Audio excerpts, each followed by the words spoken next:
After fighting house by house, Ukrainian soldiers are finally conceding the city of Severodonetsk to Russia. Russia threw almost every resource it had into the fight, including its most destructive thermobaric rocket launchers.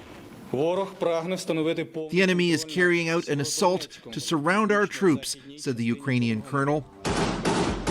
And while Ukraine could have pulled back sooner, its generals opted to fight to try to wear down Russian forces and perhaps buy time for more sophisticated Western weapons to arrive, such as this American HIMARS rocket system. Russia says it has thousands of Ukrainian prisoners in custody, but there's no confirmation of that.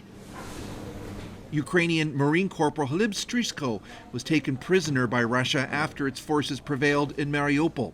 A former teacher, Stryjko, who's 25, was in the port city during Russia's siege. He remembers being on the third floor of a building when a tank fired on his position. I saw a bright light and an explosion, and the floor collapsed under me, he said. He fell 3 stories and was buried in concrete and rubble, breaking bones all over his body.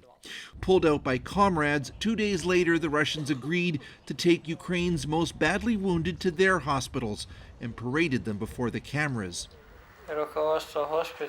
Stryjko was even interviewed on Russian TV while he was in custody, here reciting his name and unit number. He was swapped for Russian prisoners 2 weeks later. In